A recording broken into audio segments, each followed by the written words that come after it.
Welcome to part 2 of our research and statistics lesson. Now that we've explored the landscape of study designs and the ethics that guide them, it's time to dig into how the research is actually done. In every study, there's 2 key variables to know: the independent variable and the dependent variable. The independent variable is the thing that researchers intentionally change.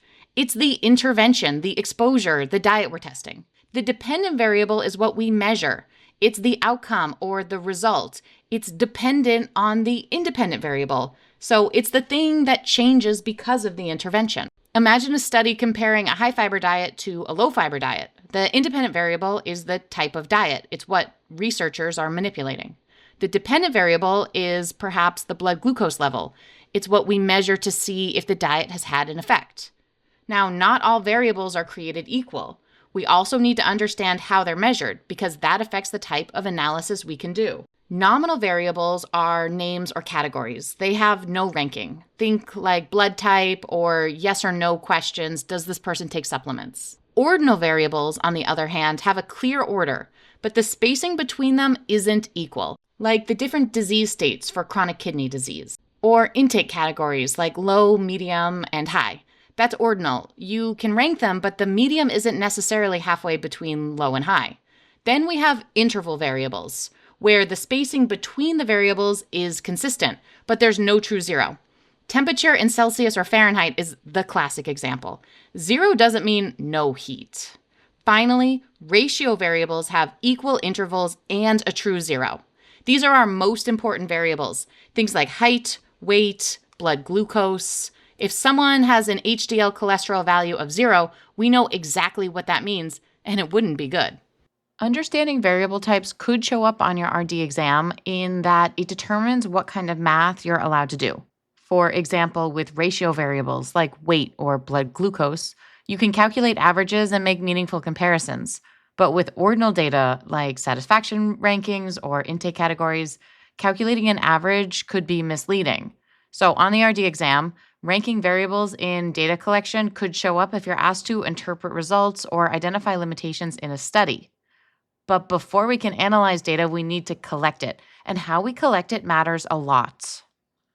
Probability sampling means that every person in a population has a known non-zero chance of being selected. That's what makes it scientific. And there's 2 types of probability sampling to be aware of. Simple random sampling is the most straightforward. It's like drawing names out of a hat. Each person has an equal shot, and this works well when you have a full list of your population and you want to eliminate selection bias. Stratified sampling is when we divide the population into subgroups, like age, gender, or ethnicity, and then randomly sample within each group. This helps make sure our sample reflects the diversity of the population, and it's especially useful in nutrition research where different groups may have different dietary needs or health risks. But not all research can use randomization. Non-probability samplings are methods more common in observational studies or in early-stage research where resources are limited. First, we have convenience sampling. Just like it sounds, this one is all about ease. You include whoever is easiest to access, maybe your clinic patients, students in a classroom, or people who respond to a flyer.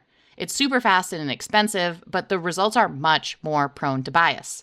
Because the sample may not look like the wider population, it's hard to generalize your findings.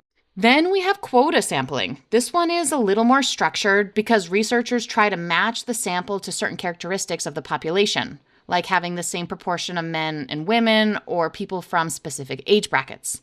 But, and this is important, it's still not random. People are selected until quotas are filled, which means selection bias can still creep in. This all matters because the sampling method tells you how much trust you can place in the findings. Poor sampling can distort results, overestimate effects, or completely miss how something works in the real world. And that's dangerous when you're applying it to patient care. Sampling is foundational to the integrity of research. And once you start looking, you'll notice it shows up in every method section of almost every paper you read. Now that we've looked at how participants are selected, the next question we have to ask is the study fair? And that brings us to bias. And there's many ways that bias can sneak into research and shape the results. Because bias can show up in several forms. Selection bias happens when the sample doesn't represent the population. Maybe only highly motivated patients enroll in a weight loss study, so we end up overestimating its effects. Recall bias is a big one in nutrition. When we ask people to remember what they ate last month or last year, people are unable to accurately remember and report their past behaviors. Measurement bias is when the tools or techniques used to measure outcomes are flawed or inconsistent. So, how does good science fight this? To reduce bias, researchers build it directly into the study design. Randomization helps ensure that participants are equally likely to end up in any group, which reduces the selection bias. Blinding, in particular double-blinded designs, shield participants and researchers from knowing who's receiving what, which helps prevent their expectations from influencing the outcome. And placebos are used frequently in nutrition research, so scientists can isolate the effect of the intervention itself. A placebo might be in a pill without an active ingredient or a saline injection, mimicking the intervention. And when the sample of participants has been randomized and the selection has been blinded, researchers value the integrity of the data and help us get closer to the truth. But pay attention to the Hawthorne effect. It's when people change their behavior simply because they know they're being observed. It's named after a study in a factory, but we see it in nutrition too. Tell someone they're being watched for a salt study, and suddenly they're cutting back on chips and canned soup. This doesn't reflect their real-life habits, and that's something we always have to watch out for. Because good research anticipates bias and designs around it. It's how we protect the integrity of our findings. So now that we know how scientific studies are done, let's talk about the structure of a scientific article. Because once you understand how these papers are built, you can dissect them quickly and critically. Every section has its own purpose, and knowing what to look for helps you get the truth faster. The abstract is the high-level summary. It gives you a snapshot of the research question, methods, main findings, and conclusions. It's a good place to start, but not a good place to stop because it's just a very basic preview. The introduction is where the authors build their case. It provides the background, outlines existing research, and sets up the question they're trying to answer. By the end, you should know exactly why the study matters and what it's trying to uncover. The methods section is where the authors lay out how the study was conducted, who participated, how they were selected, what interventions were used, and how the outcomes were measured. If you want to evaluate bias, validity, and reliability, this is the section that tells you whether the study holds up. Then we move to results. This is where the data lives. Charts, graphs, p-values, confidence intervals. Sometimes the authors will just report the numbers here without any interpretation, but other authors will put the discussion in with the results. Regardless, your job is to assess what was found and whether those results were statistically and clinically significant. The discussion is where interpretation begins. The authors explain what the results mean, how they compare to previous research, and what limitations might affect their conclusions.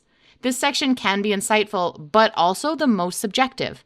Read it critically. Some authors will try to stretch the data beyond what it can support. Finally, the conclusion ties everything together. It offers a summary of findings and suggests next steps for research or clinical interpretation. It's a helpful overview, but remember, conclusions are only as solid as the methods that got us there. So when you're reviewing a study, scan the abstract and conclusion to orient yourself, but don't stop there. The methods and results section have really important nuances to help you unpack whether the study deserves your trust or not. Okay, so you've read a study, or maybe 10, but what if there are hundreds on the same topic, each with slightly different results? How do we make sense of it all? A systematic review gathers all the research on a specific question, screens it for quality, and summarizes that entire body of evidence. It's a rigorous and structured process that looks at everything relevant and summarizes it. A meta-analysis takes it a step further by combining the numerical data from multiple studies, and it runs a new analysis to get an overall effect size. So it gives us a pooled estimate of how strong a relationship is. A meta-analysis tells us what all the best studies combined actually show. These reviews sit at the top of the evidence pyramid. They're important tools for clinicians and policymakers because they strip away individual noise and show us the big picture. One study can mislead, but a systematic review or meta-analysis shows what's happening in context of other science. And if you're wondering where to find all of this, look no further than the Evidence Analysis Library, the EAL. It's the Academy's home base for nutrition evidence. Registered dietitians and researchers curate this, reviewing studies on everything from weight management to diabetes care to pediatric nutrition. They evaluate the quality of evidence and give clear practice guidelines based on the strength of the science. So when a patient asks, should I try intermittent fasting? Or is dairy inflammatory? You don't have to guess or Google. You go to the EAL. you go to the evidence. In a world full of nutrition misinformation, the EAL is our compass. They help us navigate the noise and practice with confidence.